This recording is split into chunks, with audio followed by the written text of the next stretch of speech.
నువ్వు నీళ్ళు వదులంటే నీళ్ళు రావు, రైతులకి అడిగితే ఏమన్నారు కదా వాళ్ళ రక్తమే రక్తం తలతో వస్తారు. సరే ఇస్తాం, మా రామన్న రక్తం హరీషన్ రక్తమే కాదు, ఉన్న ఉడుకుతున్నాం అందరు రక్తాలు ఇస్తాం. సల్లు మన అట్లనే పబ్లిక్ మంచి అవుతుందేమో కదా.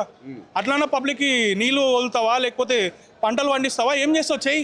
ముఖ్యమంత్రిగా ఇట్లాంటి వ్యాఖ్యలు చేస్తా ఉంటే ఏమనిపిస్తా ఉన్నది? నిజంగా తెలంగాణలో దాదాపు 3 సంవత్సరాలు గడిచిపోతా ఉన్నది కాంగ్రెస్ పాలన. ఇప్పుడు ఆయన అదే చెప్పినా కదా, డైవర్ట్ పాలిటిక్స్ అంటారు దీన్ని. డైవర్ట్ పాలిటిక్స్ చేతగాక మంగళవారం అంటారు చూసినా గట్లాంటి పనులు ఇవన్నీ. నువ్వు పని చేయరా నాయనా అంటే రక్తం చల్లుతా అంటాడు, అది చేయరా నాయనా అంటే ఇంకొక మాట మాట్లాడతాడు, అసెంబ్లీలో పోయి ఆ మాటలు మాట్లాడు. దీనివల్ల ఏం పబ్లిక్ నేర్చుకోవాలనుకుంటున్నా లేకపోతే దీన్ని చూసి చిన్నపిల్లలు కూడా తయారయ్యారు. అరే చూసి ఒక సీఎంని చూసి ఒక ఉందాతనం ఆయనను చూసి నేర్చుకోవాలి పబ్లిక్. అరే ఇట్లా ఉండాలిరా మనిషి అనేటోడని చూపించుకోవాలి. సీఎం అంటే ఒక పెద్ద రాష్ట్రానికి అట్లాంటి వాడు మనిషి ఇంకేమనాలా ఆయనని. ఆయనకి ఉంది లేదేమో తెలియదు, మాకుంది, మేము చదువుకున్న వాళ్ళం. ఆయన లేక అట్లాంటి మాటలు మాట్లాడేటోళ్ళం కాదు. ఆయన ధీటికి ఇస్తే మేము కూడా ఇస్తాం. ఆయన ఇప్పటికైనా బుద్ధి తెచ్చుకొని 2 ఏళ్ళు ఉన్నాయి, 2 ఏళ్ళన్నా పబ్లిక్ ఏమన్నా చేయండి. ఒక మంచి అవకాశం వచ్చింది మీకు, దేవుని దయ వల్ల వచ్చిందో పబ్లిక్ వల్ల వచ్చిందో తెలియదు.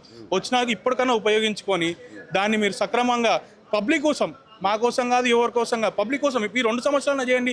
అక్కడ చూస్తే కాళేశ్వరం మొత్తం ఉస్కే దందా, ఉస్కే మాఫియా. అడపోయి చూసినాం కదా, మొత్తం నీళ్ళు ఎందుకు వదులుతలేరు వీళ్ళు, నీళ్ళు ఎందుకు వదులుతలేరు అంటే ఆ నీళ్ళు వదిలేరు అనుకో ఇలా ఉస్కే దందా చేసుకోనికి రాదు కదా. అది ఇలా మెయిన్ ఫాల్ట్.